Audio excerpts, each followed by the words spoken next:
ನಮಸ್ಕಾರ, ನಾನು ಗುರುರಾಜ್, ವಿಜಯಪುರ ಜಿಲ್ಲೆ ವರದಿಗಾರ. ವಿಜಯಪುರ ಜಿಲ್ಲೆಯಲ್ಲಿ ಎರಡನೇ ಹಂತದ ಸಚಿವ ಸಂಪುಟ ವಿಸ್ತರಣೆ ವೇಳೆ ಸಚಿವ ಸ್ಥಾನ ನೀಡಬೇಕು ಅನ್ನೋ ವಿಚಾರಕ್ಕೆ ಸಂಬಂಧಪಟ್ಟಂಗೆ ನಾಯಕರಿಗಿಂತಲೂ ಕಾರ್ಯಕರ್ತರ ಮಧ್ಯೆ ಪೈಪೋಟಿ ಆರಂಭವಾಗಿರುತ್ತದೆ. ಕಳೆದ 2 ದಿನಗಳಿಂದ ವಿಜಯಪುರ ಜಿಲ್ಲೆಯ ಇಂಡಿ ಮತಕ್ಷೇತ್ರದ ಶಾಸಕರಾಗಿರುವಂತಹ ಯಶವಂತಗೌಡ ಪಾಟೀಲ್ ಅವರು ಮತ್ತು ಮುದ್ದೇಬೇಳ ಮತಕ್ಷೇತ್ರದ ಶಾಸಕರಾಗಿರುವಂತಹ ಅಪ್ಪಾಜಿ ನಾಡಗೌಡರ ಬೆಂಬಲಿಗರ ನಡುವೆ ಒಂದು ರೀತಿಯಿಂದ ಫೈಟ್ ನಡೆದಿದೆ ಅಂತ ಹೇಳ್ಬೋದು. ಯಾಕಂದರೆ ತಮ್ಮ ಶಾಸಕರಿಗೆ ಸಚಿವ ಸ್ಥಾನ ಕೊಡಿಸ್ಬೇಕು ಅಂತೇಳಿ ಎರಡೂ ಕಾರ್ಯಕರ್ತರು ಒಂದು ರೀತಿಯಿಂದ ಜಿದ್ದಿಗೆ ಬಿದ್ದಂತೆ ಕಾಣಿಸ್ತಾ ಇದೆ. ಹಾಗಾಗಿ ಅವರು ರಾಜ್ಯ ನಾಯಕರನ್ನ ಸೇರಿದಂತೆ ಎಲ್ಲರನ್ನೂ ಭೇಟಿಯಾಗಿ ತಮ್ಮ ನಾಯಕನ ಪರವಾಗಿ ಒತ್ತಾಯವನ್ನು ಮಾಡ್ತಾ ಇದ್ದಾರೆ. ಮೊನ್ನೆ ಅಷ್ಟೇ ವಿಜಯಪುರ ಜಿಲ್ಲೆ ಇಂಡಿಯ ಶಾಸಕರ ಪರವಾಗಿ ಅಲ್ಲಿನ ಕ್ಷೇತ್ರದ ಜನರು ಮುಖ್ಯಮಂತ್ರಿಗಳನ್ನ ಅವರ ನಿವಾಸಕ್ಕೆ ಹೋಗಿ ಭೇಟಿಯಾಗಿ ಒತ್ತಡವನ್ನು ಹಾಕಿದ್ದಾರೆ. ಸಚಿವ ಸ್ಥಾನವನ್ನು ಈ ಬಾರಿ ಇಂಡಿಗೆ ಕೊಡಬೇಕು ಅಂತೇಳಿ. ಯಾಕಂದರೆ ಸ್ವತಂತ್ರ ಬಂಧನಿಂದ ಇದುವರೆಗೂ ಇಂಡಿ ಕ್ಷೇತ್ರಕ್ಕೆ ಯಾವುದೇ ರೀತಿ ಸಚಿವ ಸ್ಥಾನವನ್ನು ಸಿಕ್ಕಿಲ್ಲ. ಹಾಗಾಗಿ ಆ ಒಂದು ಕೊರಗನ್ನು ಕಡಿಮೆ ಮಾಡಬೇಕು ಅಂತೇಳಿ ಅವರು ಒತ್ತಡವನ್ನು ಹಾಕ್ತಿದ್ದಾರೆ.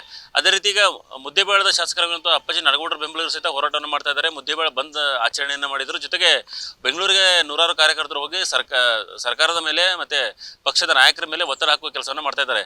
ಇದರ ನಡುವೆ ಶಿವಾನಂದ ಪಾಟೀಲ್ ಅವರ ಪರವಾಗಿ ಸ್ವಾಮೀಜಿಗಳು ಸಹಿತ ಇತ್ತೀಚೆಗೆ ಹೋಗಿ ಮುಖ್ಯಮಂತ್ರಿಗಳನ್ನ ಭೇಟಿಯಾಗಿ ಶಿವಾನಂದ ಪಾಟೀಲರಿಗೆ ಒಂದು ಸ್ಥಾನ ಕೊಡಬೇಕು ಅಂತೇಳಿ ಆಗ್ರಹವನ್ನು ಮಾಡ್ತಾ ಇದ್ದಾರೆ. ಹಾಗಾಗಿ ಜಿಲ್ಲೆಯಲ್ಲಿ ಬಹಳಷ್ಟು ಒತ್ತಡ ಶುರುವಾಗಿದೆ. ಈಗಾಗಲೇ ಒಂದು ಸ್ಥಾನ ಎಂ ಬಿ ಪಾಟೀಲ್ ಅವರಿಗೆ ಕೊಡಲಾಗಿದೆ, ಮತ್ತೊಂದು ಸ್ಥಾನ ಕೊಡಬೇಕು ಅಂತೇಳಿ ಆಗ್ರಹ ಕೇಳಿ ಬಂದಿರುತ್ತದೆ. ಮತ್ತೆ ಎಂ ಬಿ ಪಾಟೀಲ್ ಅವರು ಈ ವಿಚಾರದಲ್ಲಿ ಮತ್ತೊಂದು ಸ್ಥಾನ ಕೊಡಿ ಅಂತೇಳಿ ಅವರು ಮನವಿಯನ್ನು ಮಾಡಿದ್ದಾರೆ.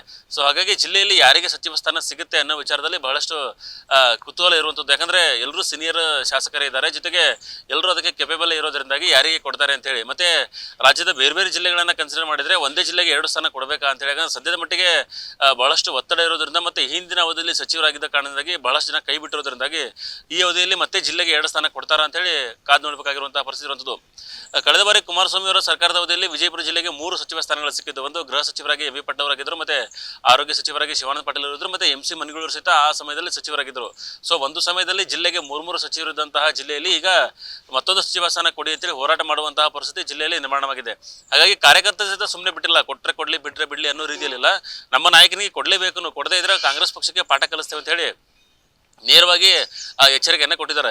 ಇದರ ನಡುವೆ ವಿಜಯಪುರ ಜಿಲ್ಲೆಯಲ್ಲಿರುವಂತಹ ಗಾಣಿಗ ಸಮುದಾಯ ಸಹಿತ ನೇರವಾಗಿ ಸೌದಿಯವರ ಹೆಸರನ್ನು ಪ್ರಸ್ತಾಪ ಮಾಡಿ ಸೌದಿಯವರಿಗೆ ನಮ್ಮ ಸಮುದಾಯದ ಪರವಾಗಿ ಸಚಿವ ಸ್ಥಾನ ಕೊಡಲೇಬೇಕು ಅಂತೇಳಿ ಹೋರಾಟವನ್ನು ಮಾಡ್ತಾ ಇದ್ದಾರೆ. ಹಾಗಾಗಿ ವಿಜಯಪುರ ಜಿಲ್ಲೆಯ 3 ಶಾಸಕರಿಗೆ ಯಾರಲ್ಲಿ ಸಚಿವ ಸ್ಥಾನ ಸಿಗುತ್ತೆ ಅಂತೇಳಿ ಒಂದು ರೀತಿಯಿಂದ ಕಾರ್ಯಕರ್ತರು ಹೋರಾಟ ಮಾಡ್ತಿದ್ದಾರೆ, ಜೊತೆಗೆ ಸೌದಿಯವರಿಗೂ ಕೊಡಬೇಕು ಅಂತೇಳಿ. ಸೊ ಹಾಗಾಗಿ ವಿಜಯಪುರ ಜಿಲ್ಲೆಯಲ್ಲಿ ಕಾಂಗ್ರೆಸ್ ಕಾರ್ಯಕರ್ತರು ಈಗ ಬಣಗಳಾಗಿ ಕಾಣಿಸ್ಕೊಳ್ತಾ ಇದ್ದಾರೆ. ಯಾಕಂದರೆ ಒಂದು ಆ ಬಣದಲ್ಲಿ, ಒಂದು ಈ ಬಣದಲ್ಲಿ, ಒಬ್ಬ ಅವ್ರ ಪರವಾಗಿ, ಒಂದು ಇವ್ರ ಪರವಾಗಿ ಈ ರೀತಿ ಕಾಣಿಸ್ಕೊಳ್ತಾ ಇದ್ದಾರೆ.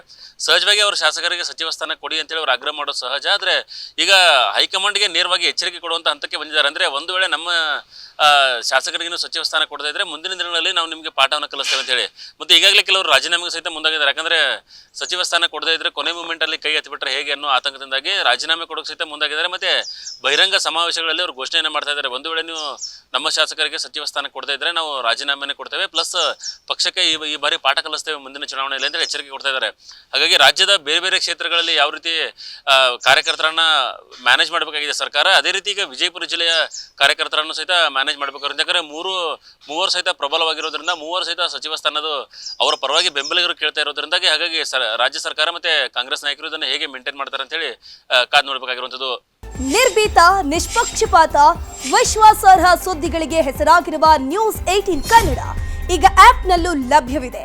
ದಯವಿಟ್ಟು ಇಲ್ಲಿರುವ QR ಕೋಡ್ನ ಸ್ಕ್ಯಾನ್ ಮಾಡಿಕೊಂಡು ಆಪ್ ಡೌನ್ಲೋಡ್ ಮಾಡೋದಕ್ಕೆ ಮರಿಬೇಡಿ. ನಿಮ್ಮ ಬೆಂಬಲ ಹೀಗೆ ಸದಾ ನಮ್ಮೊಂದಿಗಿರಲಿ. ಧನ್ಯವಾದ.